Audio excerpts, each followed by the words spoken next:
Hello दोस्तों, कैसे हो दोस्तों। आज हम इस वीडियो में यूनिफाइड पेंशन स्कीम को डिटेल से समझेंगे।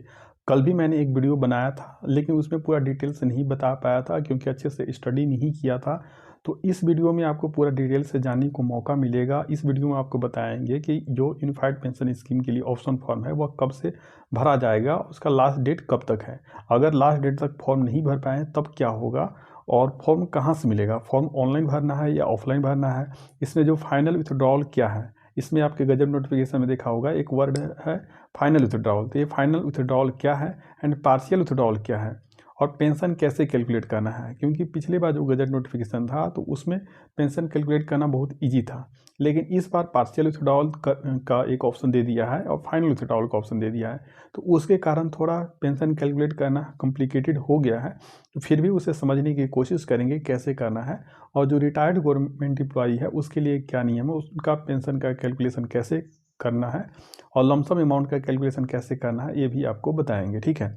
और डीएनएस रिलीफ ये तो मिलेगी, पिछले बार भी दिया था उसमें भी और इसमें भी दिया है कि डीएनएस रिलीफ मिलेगी। तो चलिए वीडियो स्टार्ट करते हैं। तो यहाँ पे आप देख सकते हैं यह 19 मार्च 2025 को ही 2 दिन पहले यह गजट नोटिफिकेशन जारी हो चुका था, लेकिन पब्लिक में कल ही आया था, कल शाम को आया था। तो चलिए वीडियो स्टार्ट करते हैं। यहाँ पर आप देख सकते हैं कि यह 19 मार्च 2025 का है और यह pension fund regulatory and development authority है उसने जारी किया था यह गजट नोटिफिकेशन। और इसमें दिया हुआ था pension fund regulatory and development authority operationalisation unified pension scheme under national pension system. तो नेशनल पेंशन सिस्टम के अंतर्गत ही जो यूपीएस है उसका ऑपरेशनलाइजेशन यानी उसको एक तरह से लागू किया गया है। रेगुलेशन का रूल क्या है उसके बारे में बताया गया है। तो इसमें शॉर्ट टाइटल वगैरह बताया गया है कि यह आपको पता ही है 24 जनवरी 2025 को गजट नोटिफिकेशन आया था। तो उसी को डिटेल में इस वीडियो में मतलब फिर से जारी किया गया है। तो इसमें पूरा डिटेल से इसका रूल रेगुलेशन इसमें बताया गया है कैसे है क्या है, ठीक है। तो पूरा डिटेल से आपको जानने को मिलेगा। तो यह कब से लागू होगा, these regulation shall be come into effect from 1 April 2025। 1 April 2025 से आपको यह लागू हो जाएगा, ठीक है। तो यहाँ पर बहुत सारे डिफिनीसन था, पिछला वीडियो में डिफिनीसन वगैरह मैंने स्किप कर दिया था। तो यहाँ डिफिनीसन वगैरह मैंने सोचा कि बता दूँ क्योंकि उसके बिना आगे आपको समझ में नहीं आएगा। तो बेंचमार्क कॉर्पस, तो बेंचमार्क कॉर्पस एक होगा तो उसको कैसे कैलकुलेट होगा, बेंचमार्क कॉर्पस क्या है उसके बारे में आगे बताएंगे, ठीक है ना। यहाँ पर उतना डिफॉल्ट नहीं दिया है। तो एक डिफ़ॉल्ट पैटर्न भी एक इसमें वर्ड आया है। डिफ़ॉल्ट पैटर्न के अनुसार आपको इन्वेस्टमेंट करेंगे, ठीक है ना। डिफ़ॉल्ट पैटर्न के अनुसार इन्वेस्टमेंट करेंगे तभी आपको पेंशन की एश्योरिटी रहेगा, ठीक है। द डिफ़ॉल्ट पैटर्न क्या है कि means the choice of pension fund and of investment pattern as may be determined by the authority. तो authority in respect of individual corpus under UPS. UPS के अंतर्गत जो ऑथोरिटी मतलब PFRDA, pension fund regulatory and development authority. तो PFRDA जो pattern decide करेगी investment के लिए, ठीक है ना। तो उसमें अगर आपने इन्वेस्टमेंट किया है तभी आपको पेंशन के एश्योरिटी मिलेगा, ठीक है ना। और फैमिली पे आउट मतलब क्या होगा कि means the monthly amount payable to the legally wedded spouse. तो यानी लीगली वेडेड यानी जो आपके हस्बैंड या वाइफ है जो लीगली हैं तो उनको फैमिली पे आउट मिलेगी, ठीक है ना। यानी एक तरह से पेंशन मिलेगी। तो आफ्टर डिजीज ऑफ सब्सक्राइबर, जो भी गवर्नमेंट एम्प्लॉई है उसका डेथ हो जाता है तो उसके बाद उसके फैमिली पे आउट किसको मिलेगा, तो उसके हस्बैंड या वाइफ के मिलेगा, ठीक है ना। यानी फैमिली में एक तरह से बोल सकते हैं कि हस्बैंड या वाइफ यही आ सकते हैं, इसके अलावा कोई नहीं आ सकता, ठीक है ना। केवल पेंशन के लिए, ठीक है ना, बाकी चीज़ के लिए तो आएंगे, ठीक है। Individual corpus means the net asset value of unit outstanding in the individual permanent retirement account. Individual corpus means the net asset value ना, in नेट asset value। तो यह नेट asset value बहुत इंपॉर्टेंट वर्ड है, बार बार use होगा। तो individual corpus means net asset value of the unit outstanding in the individual corpus. जो individual corpus है उसमें जो भी आपका पैसा है वही इंडिविजुअल कॉर्पस होगा, ठीक है। लीगली वेडेड स्पाउस मतलब वही means the spouse of A subscriber whose name appears as such in the service record। जिस दिन आपका सुपरविनेशन हुआ उस दिन लास्ट आपका जो सर्विस बुक में था ना वही होगा, ठीक है ना। फुल कॉर्पस तो आपको पता ही है कि 8.5% गवर्नमेंट एक्स्ट्रा जमा करेगी और वह फुल कॉर्पस में जाएगा, ठीक है ना। Qualifying service means the period of service in respect of UPS subscriber as determined in the manner specified, ठीक है ना। तो क्वालिफाइंग सर्विस जितना भी आप क्वालिफाइंग सर्विस रहेगा जिस दिन ज्वाइनिंग से लेकर रिटायरमेंट तक, उसमें एक्स्ट्रा ऑर्डिनरी लीव वगैरह माइनस कर दिया जाता है, या डाइजनोन कोई पीरियड है तो उसको माइनस कर दिया जाता है। एक्स्ट्रा ऑर्डिनरी लीव क्या होता है, डाइजनोन क्या होता है ये नहीं अगर आपको पता तो आप कमेंट करके बताना। और एक्स्ट्रा ऑर्डिनरी लीव में भी जो विदाउट मेडिकल सर्टिफिकेट के लिए साथ लिया जाता है उसी को माइनस किया जाता है, ठीक है। तो यहाँ पर जो इंपॉर्टेंट डिफिनीशन था वो मैंने बता दिया। तो अप्लीकेबिलिटी यानी किस पे अप्लीकेबल है, ठीक है ना। तो ये आपको पिछले वीडियो में बताया था, तो एक बार फिर से बता देता हूँ कि an existing central government employ in service as on 1 April 2025 से 1 अप्रैल 2025 से तक जो भी सेंट्रल गवर्नमेंट एम्प्लॉई हैं जो कि एनपीएस के अंतर्गत आते हैं, ठीक है ना, तो वो ले सकते हैं।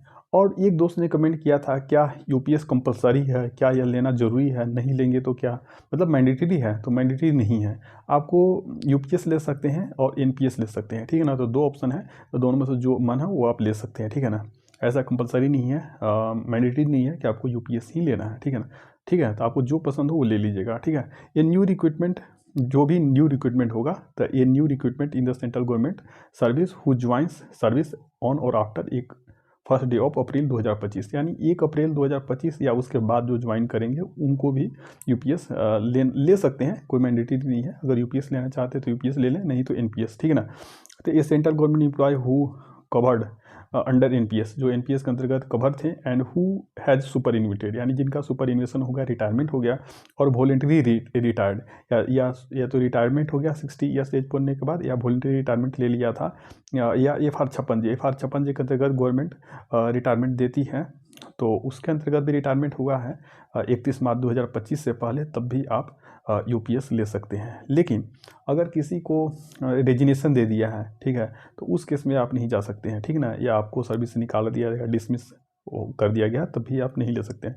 The legally wedded spouse in the case of subscriber who has superannuated और retired and has demised prior to exercise the option form, यानी कोई ऐसा सेंट्रल गवर्नमेंट एम्प्लॉय जिसका रिटायरमेंट हो गया, उसका डेथ हो गया, तो उसके जो वाइफ है, लीगली वेडेड वाइफ, वो या हस्बैंड, वो मतलब ऑप्शन फॉर्म एक्सरसाइज कर सकते हैं, ठीक है ना, यानी वो भी ऑप्शन फॉर्म एक्सरसाइज कर सकते हैं, वो भी यूपीएस में जा सकते हैं, ठीक है ना।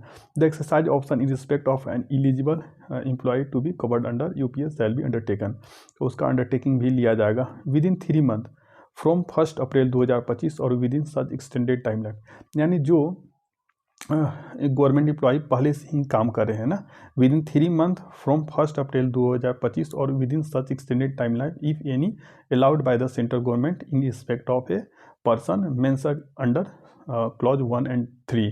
तो 1 and 3 में वही है कि जो एग्जिस्टिंग है, जो पहले से काम कर रहे हैं, और जो रिटायर्ड हो चुके हैं।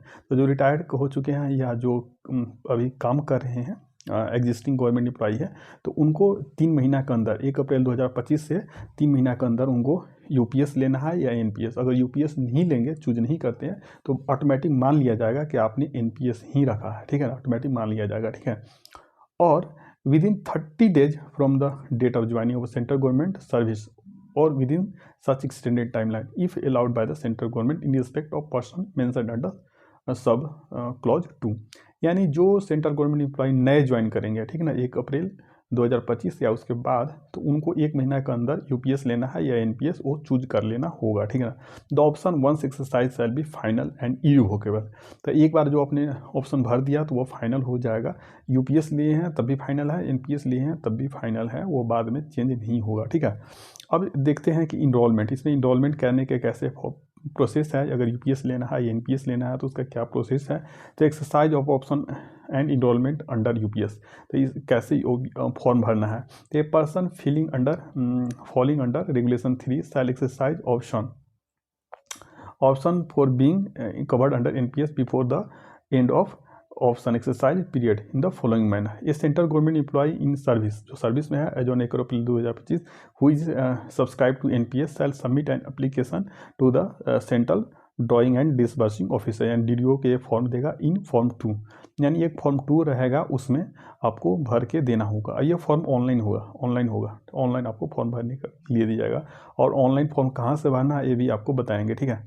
और इन केस ऑफ न्यू रिक्रूटमेंट, जो न्यू रिक्रूटमेंट है, जो नए ज्वाइन करेंगे, तो वो भी फॉर्म भर के देंगे 1 महीना के अंदर, और वह ये फॉर्म A1 में भर के देंगे, फॉर्म A1 भरेंगे, ठीक है।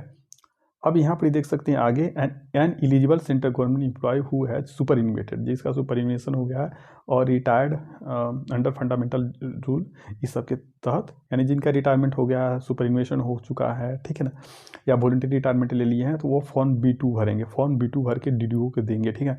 और KYC को डॉक्यूमेंट भी देंगे। इन case of deceased central government, अगर सेंट्रल गवर्नमेंट एम्प्लॉय रिटायरमेंट के बाद उनका डेथ हो जाता है तो उनके जो लीगली वेडेड स्पाउस हैं वह फॉर्म देंगे। उनके लिए कौन सा फॉर्म है, तो वहाँ पर आप देख सकते हैं in case of deceased central government employ who has superannuated और रिटायर्ड अंडर FR 56J, ठीक है ना।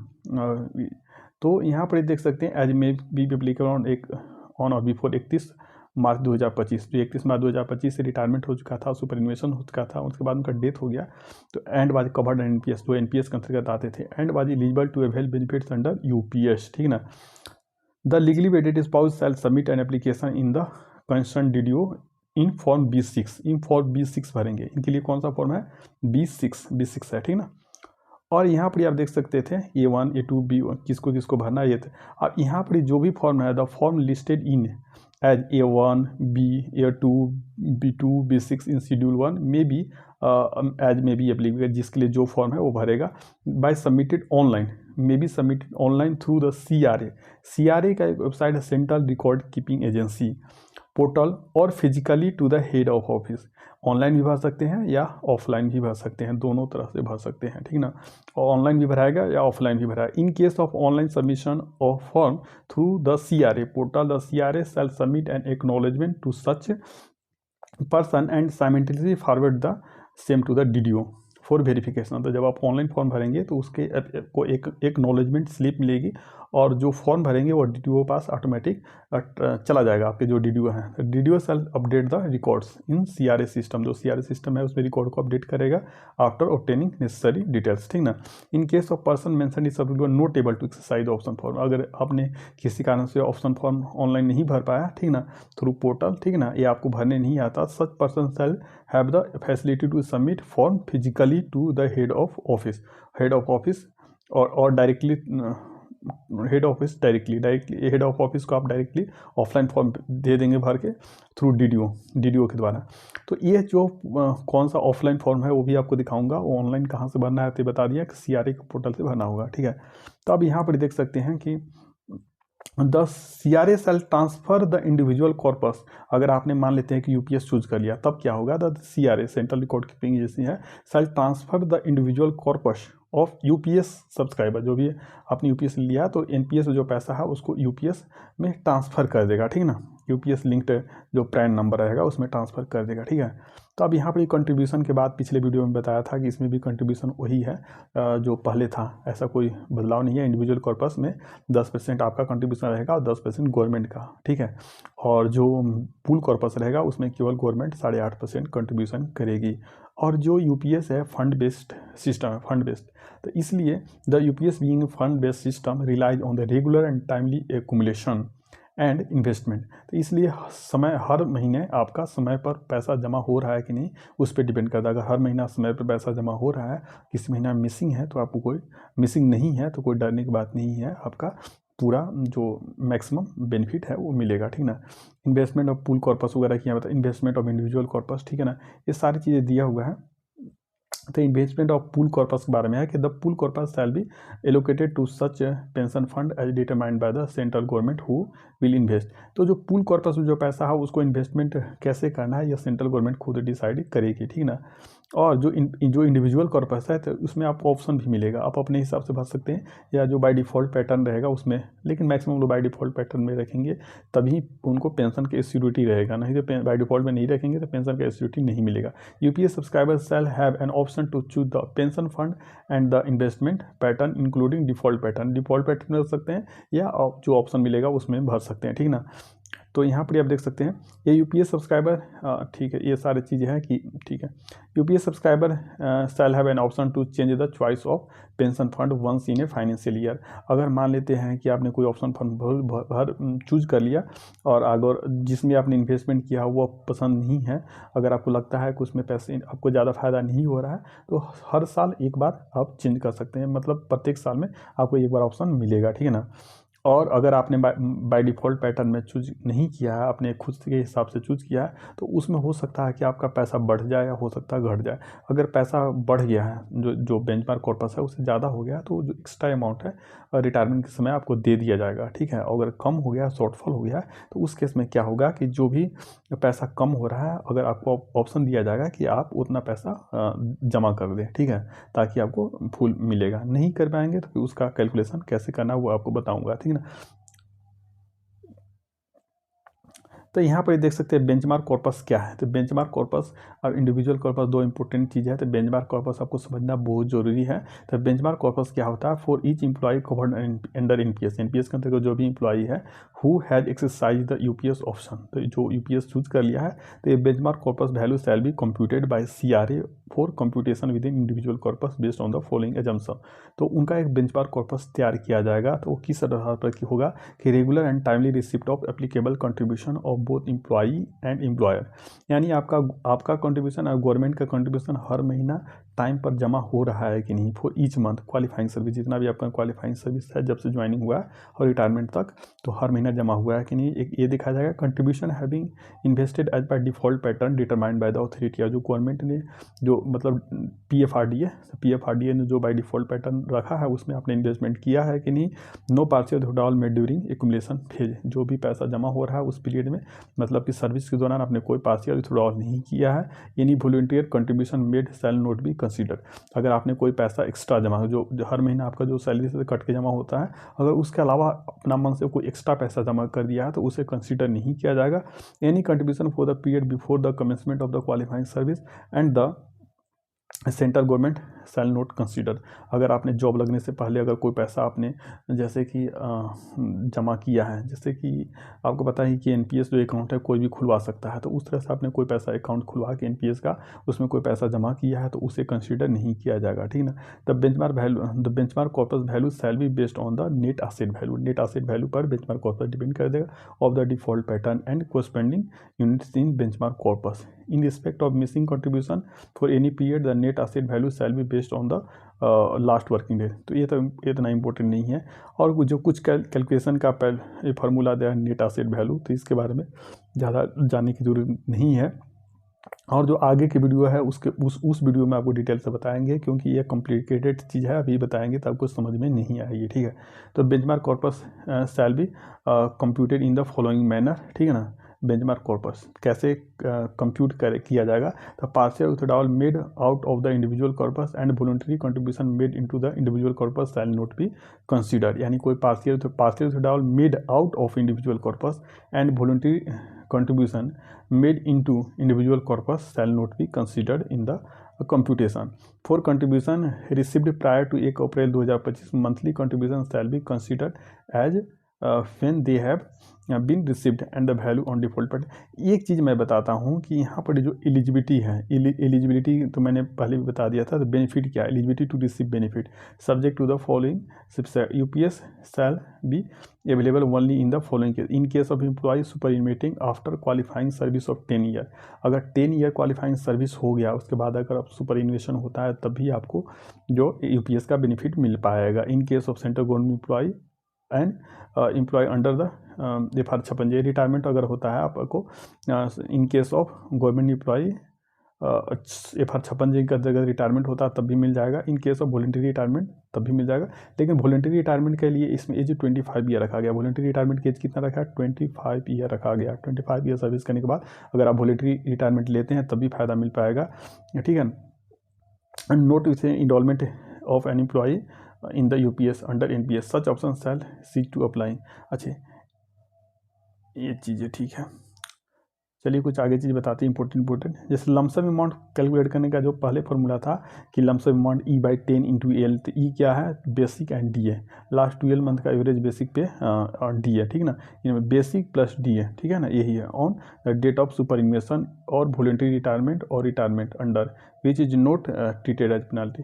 तो यहाँ पर लास्ट 12 मंथ का एवरेज नहीं है, यहाँ लास्ट बेसिक प्लस डी है। Last basic and D A जो था वो ई है, तो E/10 इंटू एल कर दिया गया है। अब एल क्या है कि number of completed 6 month of qualifying service. अगर मान लेते हैं कि आपका 30 ईयर सर्विस है तो 30 ईयर में क्वालिफाइंग तो लमसम अमाउंट कैलकुलेट करने में जो ई है वो last basic pay plus dearness allowance है, ठीक है ना। और जो एल क्या है, L number of completed 6 month of qualifying service. अगर आपका सर्विस 30 ईयर हुआ है तो एल हो जाएगा 60, क्योंकि एक साल में 6 मंथ हो जाएगा तो 30 ईयर में आपका 60 हो जाएगा, ठीक है ना। और अगर लमसम अमाउंट के कारण आपका जो पेंशन है उस पर कोई फ़र्क नहीं पड़ेगा, लमसम अमाउंट आपका एक्स्ट्रा है, ठीक है ना, पेंशन के अलावा एक्स्ट्रा है, तो उसके कारण तो एश्योर्ड पे आउट कितना मिलेगा उसका कैलकुलेशन कैसे करें। तो इस बार थोड़ा कॉम्प्लिकेटेड कर दिया है। कॉम्प्लिकेटेड इसलिए कर दिया है क्योंकि अगर पार्शियल विथड्रॉल कर लिया है आपने, या अगर आपने क्या बोलते हैं कि उसके लास्ट बार जो फाइनल विथड्रॉल किया है तो उसके कारण कॉम्प्लिकेटेड हो गया। अगर आपने पार्शियल विथड्रॉल नहीं किया है और अगर आपका लास्ट में जो 60% तक पैसा निकालने का ऑप्शन इस बार ने गवर्नमेंट दिया है फाइनल विथड्रॉल, तो वो भी नहीं किया है, तो आपका कम कैलकुलेट करना बहुत ईजी रहेगा पहले जैसा ही, ठीक ना। तो एश्योर्ड पे आउट क्या रहेगा, तो assured payout shall B payable eight 50% of the average of the last 12 month basic. तो आपने देखा कि लमसम अमाउंट में लास्ट 12 मंथ का एवरेज नहीं लिया जा रहा था, लेकिन जो आपका ये जो पे आउट है पेंशन है उसमें लास्ट 12 मंथ का average basic pay plus DA लिया जा रहा है, ठीक है ना। तो यहाँ पर एश्योर्ड पे आउट कैलकुलेट करने का फॉर्मूला है कि P/2 इंटू Q/300। तो Q वही हो गया लास्ट 12 मंथ का average basic pay plus DA ना, average of basic pay for last 12 month as certified DA हो गया, मतलब डीए नहीं, assured payout shall be at 50% of the average of the last 12 month basic pay. तो जब आपका retirement हो रहा है, ठीक है ना, तो उस समय आपका लास्ट 12 मंथ का एवरेज बेसिक पे है वो पी कहलाएगा, ठीक है ना। लास्ट 12 मंथ का एवरेज बेसिक पे है वो पी कहलाएगा, तो P/2 इंटू Q/300 यह कैलकुलेट करने का फॉर्मूला है, ठीक है। और पी आपने जान लिया, क्यू क्या है, तो क्यू है total qualifying service in month. तो अगर आपने मान लेते हैं 25 ईयर सर्विस किया है तो 25 इंटू 12 करेंगे तो 300 आ जाएगा, ठीक है ना। तो क्यू 300 हो जाएगा, 300 नीचे भी तो कट के 1 हो जाएगा, तो बेसिक का आधा प्लस डीएनएस रिलीफ आपको पेंशन मिलेगा, ठीक है। और अगर आपने क्यू अगर आपका 300 से ज़्यादा होता है, अगर मान लेते हैं कि 30 ईयर सर्विस था तो 12 36 तो 360 क्यू आ जाता है, लेकिन क्यू यहाँ मैक्सिमम आपको 300 ही लिया जाएगा। क्यू कितना लिया जाएगा, मैक्सिमम 300 ही लिया जाएगा। मोर देन अगर 300 है तो Q will be taken as 300, और आपको मिनिमम पेंशन कम से कम 10,000 प्लस डीएनएस रिलीफ तो मिलेगा ही मिलेगा, ठीक है। और एक चीज़ आपको, अगर आपने मिनिमम गारंटेड पे आउट ये कैसे कैलकुलेट करना है, तो P/2 इंटू Q/300, अगर 10,000 से कम आ रहा है तो आपको 10,000 मिलेगा। आप प्रोपोर्शनेट पे आउट किसके लिए है, तो प्रोपोर्शनेट पे आउट उसके लिए है कि अगर आपका 25 साल से कम सर्विस है, अगर 25 साल से कम सर्विस है और 10 साल से ज़्यादा है तब आपका प्रोपोर्शनेट पे आउट कैलकुलेट किया जाएगा, ठीक ना।